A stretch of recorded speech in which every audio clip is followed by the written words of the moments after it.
Bonjour tout le monde, j'espère que vous allez bien. Mon nom est Marc-Olivier, je suis au développement des affaires de Codebox.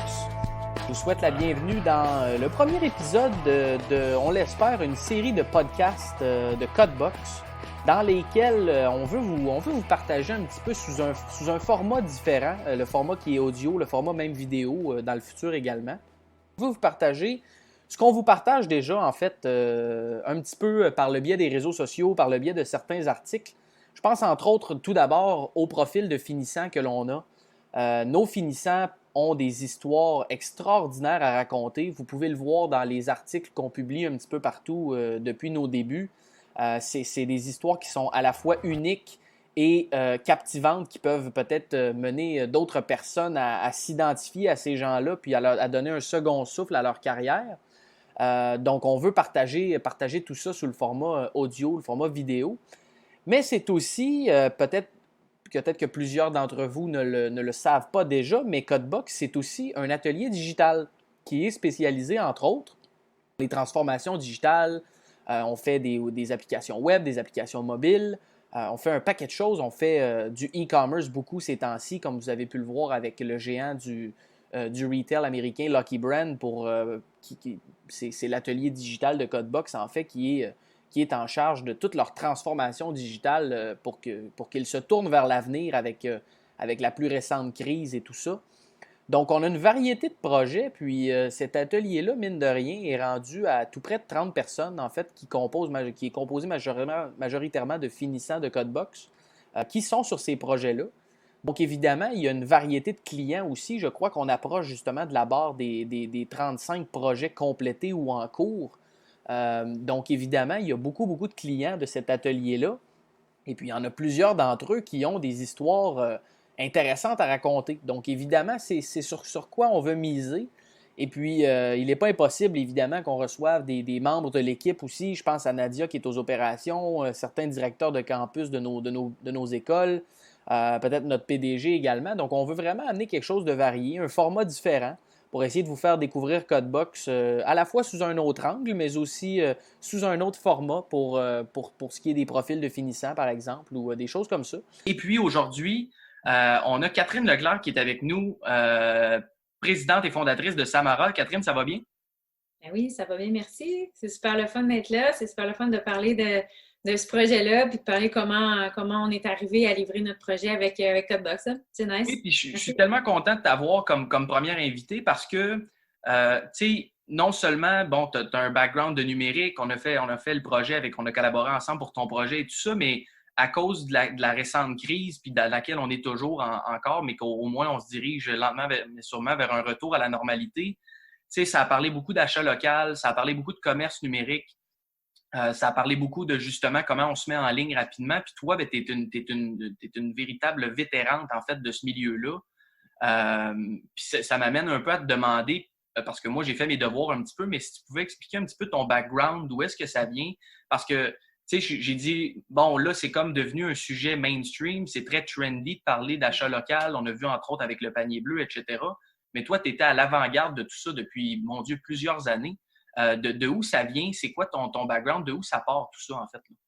En fait, ça fait un petit moment que j'y pense, là, puis là, ça fait quoi, une quinzaine d'années, là, quasiment 20, au secours, que, que je suis en e-com, tu sais, je suis consultante en commerce électronique, fait que j'aide des entreprises, en fait, à prendre ce fameux virage numérique, tu sais, qui est pas si facile que ça, qui est pas si simple, c'est pas tout de mettre un site en ligne, puis c'est pas de la pensée magique, ça n'arrivera pas tout seul. Fait que à force de parler avec des clients, puis à force d'entendre un peu les problématiques que j'entendais sur les 4-5 dernières années, les problématiques qui revenaient toujours au même, ou souvent au même, où ce qu'on entendait, j'ai mis mon site en ligne, je suis bien content, mais je fais pas plus de ventes, tu sais, OK, mais c'est beau, tu viens de t'acheter une Porsche, mais tu n'as pas de permis de conduire. C'est un peu ça mon parallèle, en fait, que je faisais avec certains clients. Donc, puis ce que j'entendais beaucoup, les points, les pain points, si on veut, là, ou les bloquants, c'était au niveau du marketing. Marketing en ligne, là, ça coûte c'est pas vrai que ça coûtait rien. Là. C'est pas comme il y a 10 ans, là, où c'est une coupe de mots-clés, ça coûte pas trop cher, puis ça te drive un peu de trafic sur ton site, puis ça le fait. Là. On n'est plus là. C'est comme si le marketing en ligne, il y a tellement de canaux qui sont hyper spécialisés. Travailler avec un influenceur, un nano-influenceur. Juste là, c'est deux affaires complètement différentes, des approches différentes. Avec les réseaux sociaux, Facebook, c'est une chose, Instagram, c'en est une autre. Dépendamment du segment à qui tu t'adresses sur ces réseaux-là, c'est une autre affaire. On devient où est-ce qu'on a besoin de travailler avec des super spécialistes, tout ça. Fait une PME qui vient de lancer son site en ligne, je comprends qu'elle sent qu'elle n'a pas les moyens de faire un marketing efficace en ligne parce que tous ces super experts-là, bien, ça a des coûts à chaque fois qu'on veut travailler avec eux. Ils ne sont pas toujours faciles à identifier, à trouver. Donc, je me suis dit, bien, peut-être que si on se regroupait plusieurs PME qui partagent des valeurs communes sous une même plateforme, ça va nous donner une force de frappe un peu plus grande pour aller pour travailler avec ces experts-là, ces super experts-là. Puis, une autre chose que j'entendais beaucoup dans le marché aussi, c'est tout ce qui est la logistique, tout ce qui est le shipping en ligne, c'est pénible pour les PME. Ça prend du temps, ça prend quelqu'un qui va aller faire le pick dans l'entrepôt, qui va le packer dans un petit paquet, qui va imprimer le shipping label, le packing slip, qui va le mettre dans le bas, qui va mettre ça sur le dessus. C'est beaucoup de manipulation, c'est beaucoup de temps. Qui va appeler le carrier. Le carrier va passer le chercher. Bon, merde, il y a un retour. Gérer le retour. Ça prend quelqu'un au téléphone qui va gérer tout ça. Fait que, ça devient lourd. Puis nous autres, on est au Canada, hein? On n'est pas aux États-Unis. Notre densité de population n'est pas tout à fait la même. Fait que le shipping, c'est pas donné. Ça coûte cher. Ça vient que c'est un coût. C'est un coût pour faire l'envoi du point A au point B, mais c'est un coût aussi pour, comme je disais tantôt, de payer quelqu'un qui va s'occuper de ça, qui va le gérer, puis qui va le gérer l'après aussi, tu sais, au niveau de la satisfaction client. Fait que c'est les deux. Le marketing puis la logistique, là, c'est les deux pain points un peu que j'entends parler beaucoup. Donc, on s'est dit, on va créer Samara Compagnie. Samara Compagnie qui veut regrouper des marques canadiennes qui ont un petit côté éco-responsable. Donc, c'est quoi le lien avec le marketing puis la logistique? J'ai été parler des besoins de mes clients, des entrepreneurs, des PME canadiennes.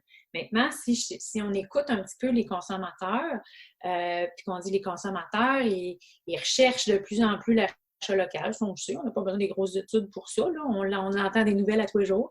Ouais. Et puis, on est de plus en plus soucieux de l'empreinte écologique qu'on va laisser suite à notre consommation. On n'est pas parfait, on n'est peut-être pas prête à payer le double pour s'acheter un T-shirt qui va être super écolo, mais on commence à se poser des questions, puis on commence à avoir le souci de ça. Fait que je dis, ben là, on a deux beaux morceaux. On a des PME qui ont besoin de visibilité, puis on a des clients qui recherchent des marques canadiennes éco-responsables. Ben, on va tout mettre ça ensemble, puis on va créer une solution pour ces marques-là puis ces clients-là qui recherchent les... Au final, ce que tu expliques, finalement, l'idée, c'est de créer de la valeur. Tu parles de marketing, tu parles de tout ça, puis là, quand tu es une PME, c'est un des challenges, en fait, comment, avec peu de ressources, comment on est capable de créer un maximum de valeur. Puis ce que tu expliques, ça fait partie de la chaîne un petit peu d'achat, c'est-à-dire le client dans son processus d'achat. Ben, tu sais, je veux dire, si tu lui proposes un produit qui, au final, a un avantage supplémentaire puis qu'au niveau de la barrière du prix, ça ne représente pas grand-chose, ben, tu sais, on est tous pour la vertu. Il n'y a personne de contre la vertu. Exact. Au final, ça se résume à ça, puis ça se résume vraiment à la création de valeur, je pense, qui est super importante, surtout pour les PME. Oui, non, tu le résumes bien. Puis, tu sais, création de valeur, là, tu sais, t'en parles, les consommateurs, ils le cherchent, mais, tu sais, il y a des études là-dessus aussi. Là. Bon, j'ai la chance d'avoir des bons contacts qui sont capables de me fournir des études que je n'aurais pas tout à fait les moyens de me payer en ce moment, mais c'est clair que 62% des consommateurs canadiens, là, ils disent qu'ils achèteraient de marques canadiennes, de marques locales, mais ils ne les trouvent pas. Ils ont de la misère à les identifier. Ouais. Bon, je lis ça, puis d'un autre côté, j'entends mes clients, mes marques canadiennes qui me disent « j'ai pas les moyens de faire du marketing en ligne ». Ben écoute, 1 + 1, ça fait 2. Il faut créer une solution pour mettre ce monde-là ensemble. Là. Exactement. Voilà, fait que là, la création. Oui, puis tu sais, même les gens, souvent, puis on l'a vu pendant la crise, tu sais, il y a plein de petits commerces qui ont dû se revirer rapidement parce que non seulement, oui, souvent, tu peux peut-être même connaître le commerce, mais là, c'était une question de survie. Là, c'est une question de vie ou de mort, à savoir, là, il y a des gens qui savent je suis qui, puis peut-être qu'ils venaient dans mon commerce, puis ils veulent quand même m'acheter du stock, ils veulent m'encourager, tout ça. Puis là, j'ai pas de commerce en ligne. Comment on fait pour faire ça en quelques semaines? On le fait entre autres avec d'autres organismes à l'intérieur de Codebox, mais c'est tout ça aussi à la fois qui, on parle souvent de qu'est-ce que la crise a, les effets négatifs, etc. Puis à un moment donné, on fera un post-mortem dans quelques mois, puis on réalisera qu'il y a plein de trucs positifs qui sont ressortis de ça, comme par exemple toutes ces transformations digitales-là qui se passent un peu partout, au Québec, au Canada, aux États-Unis, même des entreprises majeures du retail qui, là, finalement, ça va pas bien, en profitent pour partir sur une page blanche, puis repartir à zéro, puis aller modifier tout ça. Fait que c'est vraiment cette motivation-là de combiner puis d'être le pont, finalement. C'est ça qui t'a poussé à lancer Samara. Ça date de quand, Samara? Tu as commencé ça à quel moment?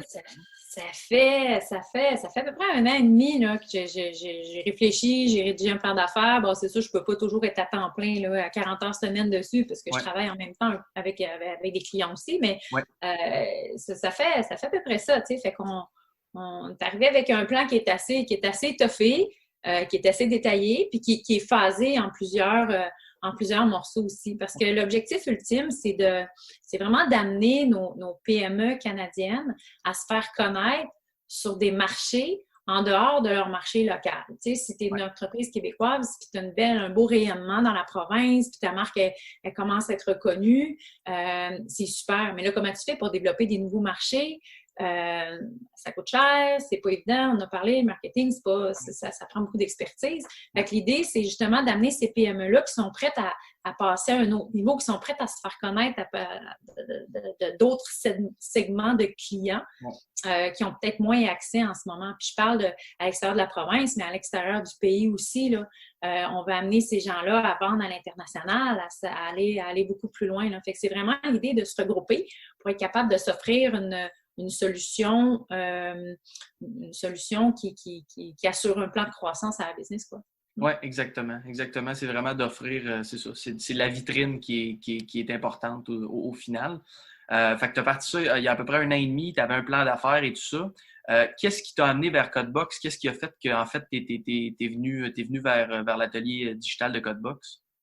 En fait, quand j'ai entendu parler de Codebox, ce qui m'a interpellée, la première fois qui m'a interpellée, c'est vraiment, je pense, c'est les valeurs de base. Là. La naissance de Codebox, on veut rendre disponible la formation, on veut amener des gens à un autre niveau. Mais c'est exactement ça que je veux faire, mais avec des marques canadiennes. Donc, je disais, au niveau des valeurs, je pense qu'on se rejoint bien, tu sais. On a un bon fond, là. On a quelque chose de vrai, là. Tu sais, on a quelque chose de sincère, je pense.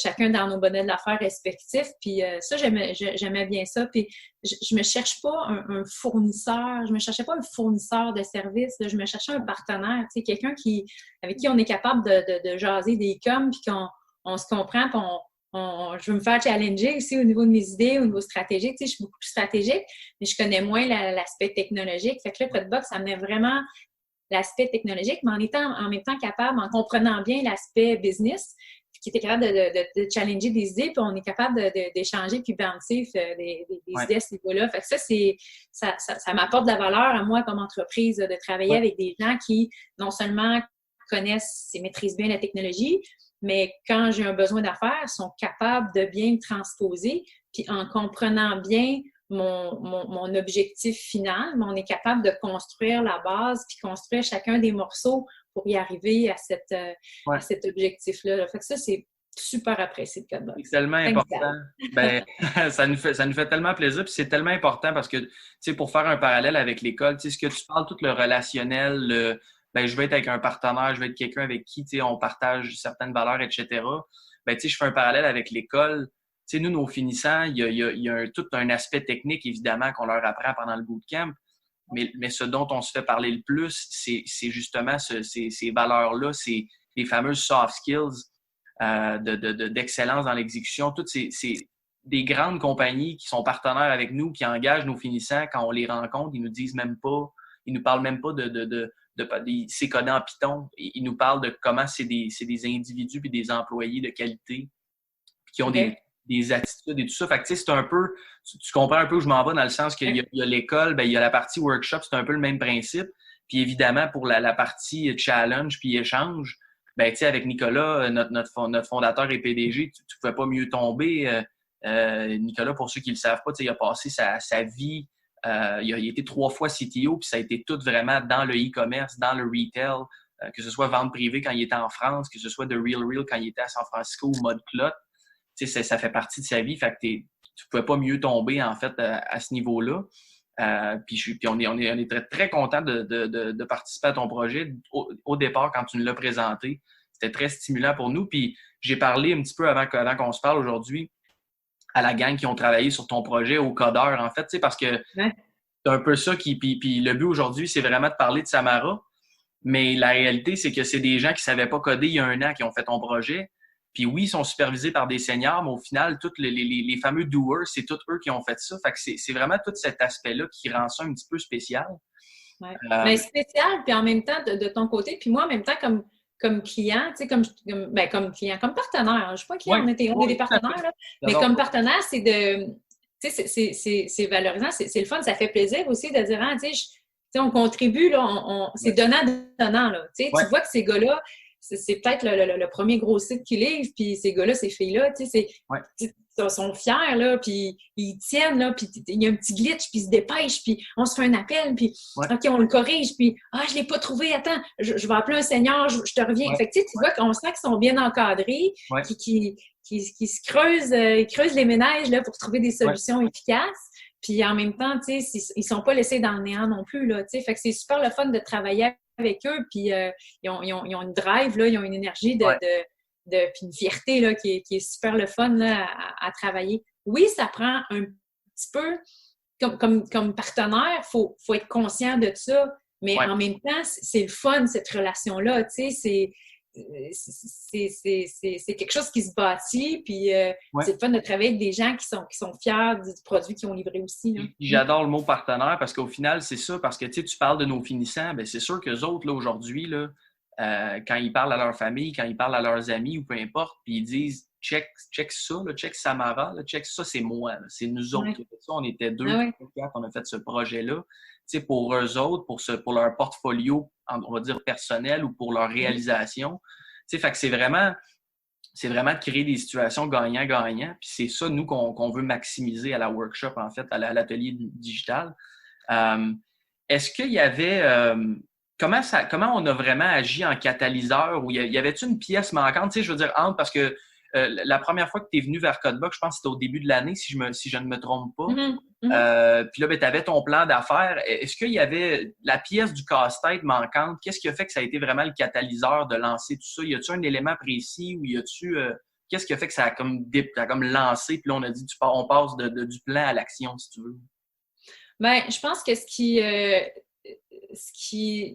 qui nous a fait, en fait, vouloir travailler ensemble, puis là, je ne parlerai pas pour Nicolas, je ne parlerai pas pour Codebox, mais on le sent un peu, là, tu sais. Je pense qu'on avait le goût de travailler ensemble, puis je pense qu'on croyait tous les deux au projet, puis je pense que Nicolas sentait vraiment qu'il pouvait amener une contribution concrète à l'intérieur de ce projet-là, là.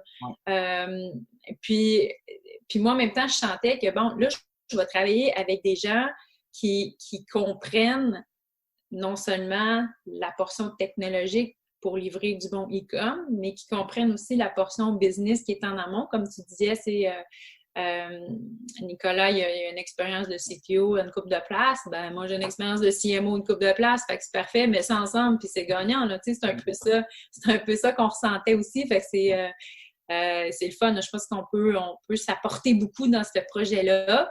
Là, je parle de Nicolas, mais Nicolas, il y a toute une équipe avec lui. C'est ça, c'est ce que j'ai bien apprécié. Là, c'est l'attitude aussi l'attitude de collaboration, là, l'attitude de tu sais, t'avances, je te supporte, mais je te challenge en même temps. Mais tu sais, ça, c'est vraiment le fun. Faut être ouvert à ça, mais moi, c'est ce que je cherchais à la base. Fait que je suis vraiment contente de l'avoir trouvé avec Codebox. Ben, on est bien content d'avoir pu te l'offrir. Puis je pense que c'est un aspect important que tu mentionnes parce que C'est tout l'alliage entre le côté business et le côté techno. Moi, pour avoir parlé avec plusieurs personnes en techno, même Nicolas pourrait nous en parler plusieurs fois dans les autres entreprises à laquelle il était avant Codebox, tout cet alliage-là de dire faut que le codeur ou faut que la personne qui exécute et tout ça, il y a un côté business en arrière de tout ça, parce qu'au final, là, je veux dire, nous, on est des enablers. Là. J'aime bien le terme anglophone. Là, on est vraiment le français que j'ai pris, c'est catalyseur. C'est vraiment ça qu'on est, parce qu'au final, toi, tu as ton plan, tu as ta stratégie d'affaires. Nous, on est comme un maillon de la chaîne, mais c'est tellement important de comprendre tout le contexte qu'il y a derrière. Parce qu'au final, toi, il faut que tu aies des ventes. Après ça, d'un autre client, lui, il faut que l'application mobile elle soit utilisée par ses clients. Tu sais, nous, on est vraiment qu'un catalyseur. Mais pour être un bon catalyseur, il faut comprendre tout l'aspect. Il ne faut pas juste se mettre dans la tête de OK, oui, la techno, tout ça. Tu sais, faut se mettre dans la peau de l'utilisateur. Il y a tout ce contexte-là à comprendre. Puis c'est ce qu'on va chercher, puis c'est ça qu'on est content aussi d'apporter, là.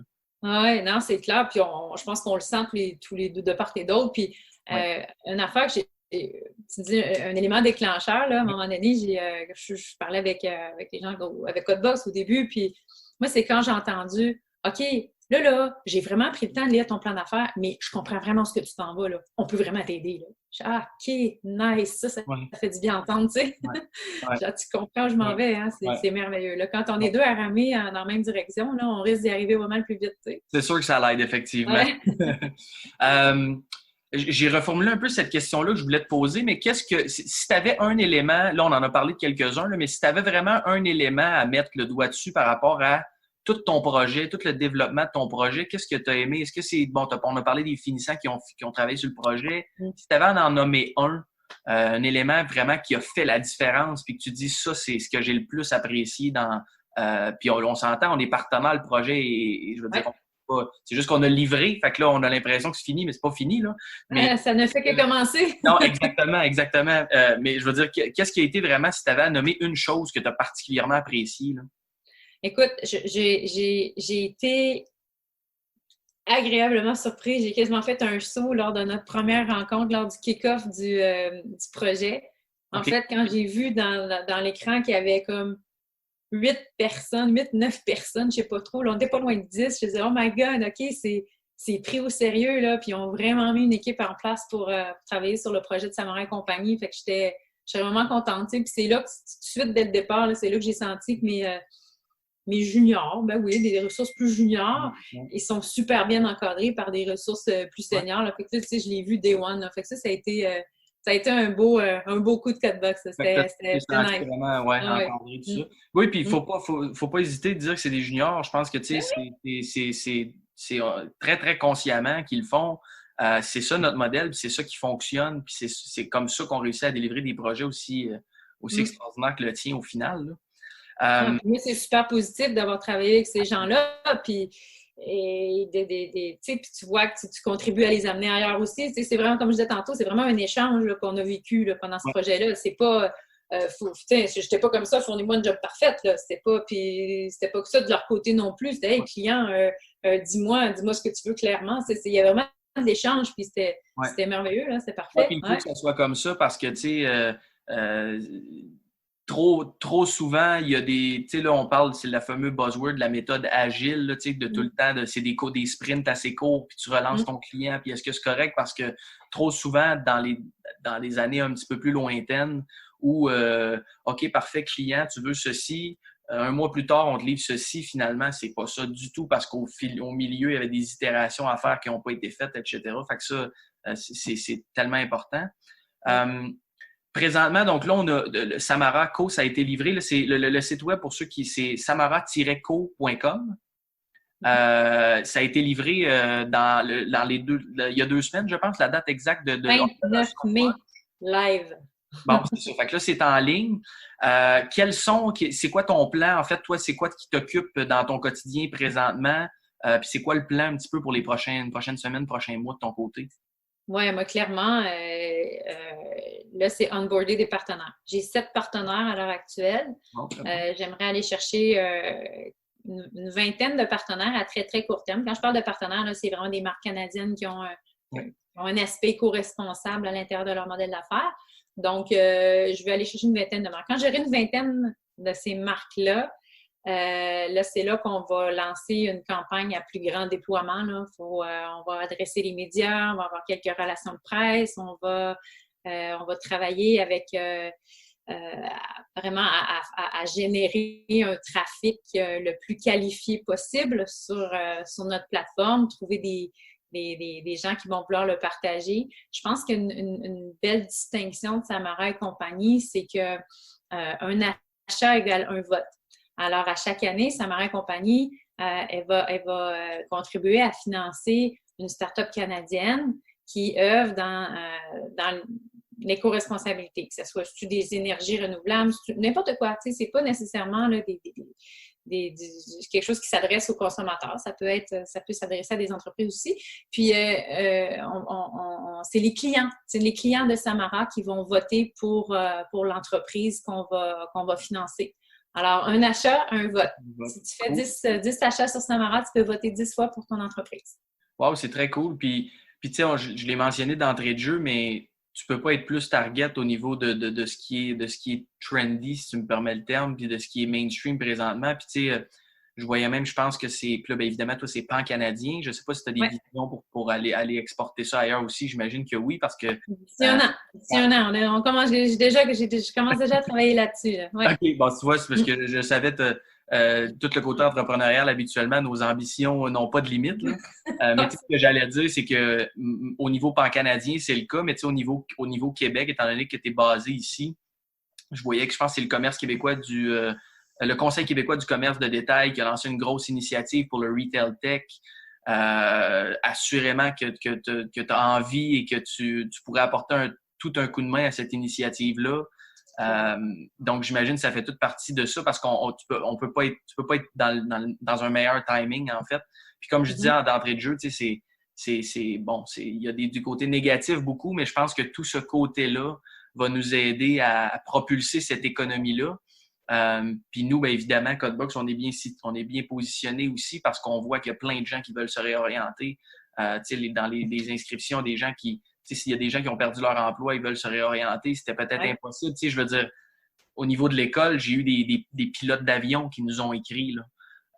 J'ai pas besoin de te dire qu'en janvier, si j'avais parlé de ça, ils auraient dit moi, on en manque des pilotes, puis là, soudainement, tout chamboule, tout tombe. Puis c'est un peu la même chose. Puis toi, tu as toujours été à l'avant-garde de ça. Puis là, on est en plein dans le time où tout bouillonne un peu. C'est vraiment, vraiment... tout le monde est fébrile un petit peu. Tout le monde veut contribuer. Tout le monde veut apporter sa contribution. Oui, puis c'est le fun de voir que dans le marché actuellement, il y a plusieurs projets qui voient le jour. Il y a des projets à portée plus provinciale, puis c'est parfait, c'est correct. Chaque projet a ses objectifs, a sa raison d'être.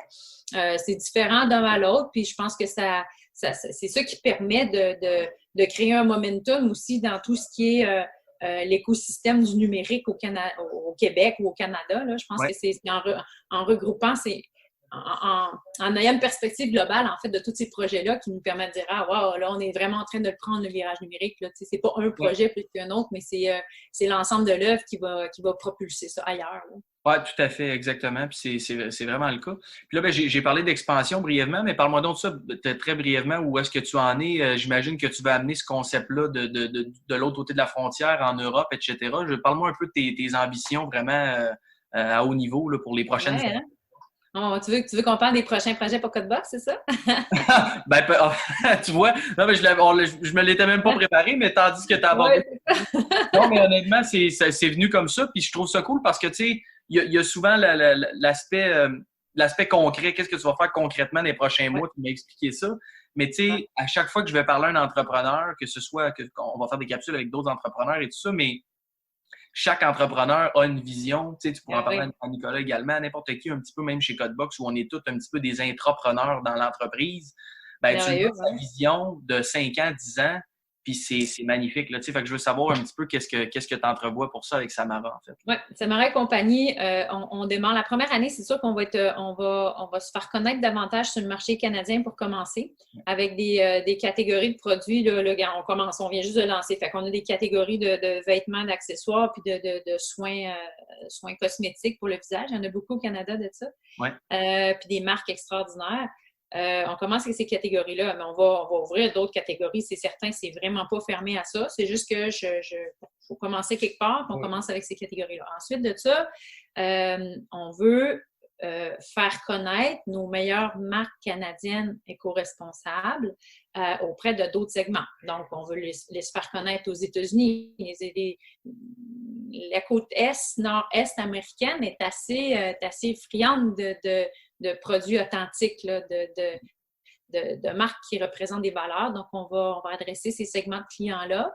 Et puis, très rapidement, à l'international aussi, où, par chance, un petit réseau de contacts qui me permet de bien de développer l'accès à l'international là, pour nos marques canadiennes. Donc, c'est vraiment de communiquer à l'extérieur, du côté européen, du côté américain, à partir de l'année prochaine, quelles sont les meilleures marques canadiennes éco-responsables. Parce qu'une chose qu'il faut savoir et qu'on ne réalise pas, mais c'est en faisant des études puis en parlant avec la clientèle, puis en lisant beaucoup d'études aussi, le mot Canada, c'est une marque en soi à l'international. Fait que ce que je veux, c'est vraiment capitaliser là-dessus puis faire connaître nos meilleures marques canadiennes à l'international. Donc, c'est vraiment ça l'objectif de Samara. Il y a ce volet-là, mais c'est sûr que c'est facile aussi de reprendre le modèle de Samara puis d'aller l'implanter avec une nouvelle saveur locale, par exemple. Tu sais, je peux dire, mais voici les meilleures marques américaines pour les Américains, les meilleures marques éco-responsables américaines pour le marché américain. Et puis, tu sais, je pense que c'est quelque chose qui est très, très, très exportable comme modèle. Donc, voilà nos prochains projets. Comment, si moi je suis un partenaire aujourd'hui, qu'est-ce que je fais si je veux embarquer sur Samara? Quelles sont quelles étapes que j'entreprends? Je te contacte via courriel, Facebook, directement sur le site, j'imagine, ou quelque chose du genre? Oui, clairement. Il y a un petit formulaire sur le site web là, pour les partenaires. Puis on nous contacte directement. Là, on est assez accessible là, à travers le site web. Puis on va se parler. C'est très, très simple. En fait, il n'y a pas de frais pour faire partie de la plateforme. On va vous aider avec l'aide de Codebox, évidemment. On aide technologiquement à intégrer le catalogue de produits. Et puis, écoute, on lance. Puis c'est pas très long, en fait. En dedans de 2 semaines, c'est réglé. Le catalogue est en ligne, puis on peut commencer à vendre les produits de n'importe quel partenaire. Ça fonctionne beaucoup sous forme de dropshipping pour l'instant. J'ai des partenaires qui fonctionnent en consignation aussi. Alors, dans l'entrepôt, je garde des produits de mes partenaires là, pour éviter qu'il y ait à faire, en fait, l'emballage puis la préparation du colis. Je fais ça pour eux, puis ça coûte pas plus cher. Là. Alors, c'est le même prix, peu importe. Et puis, on ship tout ça aux clients. Je pense que la distinction, c'est quand quelqu'un achète sur Samara et compagnie, puis achète de 4 marques différentes, ce qu'on évite de faire, c'est d'envoyer 4 colis différents à notre client. Parce que ça vient choquant un petit peu parce qu'on est éco-responsable, mais on reçoit 4 boîtes de carton avec d'emballage plastique en plus. Tu sais, on est fatigué de remplir notre bac bleu là, avec des commandes en ligne là, comme consommateur. Fait que Samara et compagnie, ce qu'on fait, c'est qu'on consolide tous les items qui sont achetés sur la plateforme et puis on l'emballe dans un emballage qui est biodégradable. Alors, c'est un sac qui est compostable, en fait, qui est fait à base de maïs. Qui va contribuer à réduire beaucoup là, le plastique et le carton qui se promènent dans les camions de transport. C'est tellement important, l'aspect expérience utilisateur, je pense. Puis, j'ai une anecdote qui me vient en tête parce que, une banque, sans la nommer, tu t'ouvres un compte, puis là, tu trouves un compte en ligne parce que tu dis ça va tout être fait, tout est correct. Puis finalement, tu reçois 14 lettres différentes par la poste de telle affaire, tu as signé des trucs qu'il faut qu'ils t'envoient. Au-delà de tout, en plus de tout ce que tu as expliqué, Puis évidemment, je veux dire, il y a le fait qu'on est tanné aussi que ça soit compliqué pour rien. Puis tu sais, tu as mentionné le partenaire qui veut être avec toi, 2 semaines, c'est réglé. Je pense que ça, c'est peut-être une conception que les gens qui veulent se lancer en ligne ont, puis ils pensent que ça prend des années, ils pensent que c'est long, etc. Ça peut être super rapide. Ah ouais. Quelques semaines, même si tu veux mettre juste 3-4 produits qui sont tes super vedettes, ça peut être fait en quelques jours, tu sais, puis le catalogue complet, 2 semaines, ça va être réglé, évidemment, dépendamment de la taille du catalogue, mais c'est très rapide. Fait que je pense que ça, c'est un point important aussi pour toi. Tu vois, je pense que pour une marque aussi qui n'a peut-être pas son site web transactionnel, ou une marque qui ne veut plus s'occuper d'un site web transactionnel, parce qu'on l'a dit au début, c'est des coûts, ça prend des ressources, bon, etc., ça prend de l'expertise. Samara et compagnie, on ne fait pas juste mettre tes produits en ligne. On crée tout ton univers de ta marque. On crée ta page de ta marque avec ton logo, tes couleurs, on parle de tes valeurs. Ouais. Et en dessous de ça, on affiche tes produits. Donc, je pense que c'est une belle façon de faire connaître ta marque en plus de vendre davantage de produits. Tu sais. Ça boucle la boucle avec ce que tu disais au début au niveau de la vitrine, de la stratégie de marketing, etc. Je pense que ça boucle vraiment bien la boucle. Donc, samara-co.com pour aller si vous êtes des partenaires ou si vous êtes tout simplement des consommateurs. On le rappelle, évidemment, je vais le mettre au bas de l'écran quand on publiera le tout. Catherine Leclerc, merci beaucoup d'avoir pris quelques minutes avec moi aujourd'hui. Je le répète, mais j'étais vraiment très content de t'avoir comme première invitée de ce podcast parce que c'est quelque chose qu'on veut mettre de l'avant. Puis je pense que des histoires comme la tienne, c'est tellement bénéfique à mettre de l'avant, et spécialement, on en a parlé avec le contexte actuel et tout ça. Mais je te remercie vraiment d'avoir pris des minutes avec nous. Puis, en espérant qu'on continue notre superbe collaboration pour les prochaines semaines, on va continuer de collaborer ensemble puis d'être des partenaires, mais c'est tellement rafraîchissant d'avoir des relations d'affaires comme celle-là. Je pense que tu en as parlé au début. Puis, c'est ce qui, de notre côté également, je pense que tout le monde a apprécié. Donc, on te souhaite le meilleur pour la suite. On continue tout ça. Puis, encore une fois, merci d'avoir pris du temps avec moi aujourd'hui. Merci à toi. Merci à Codebox. Merci d'être là.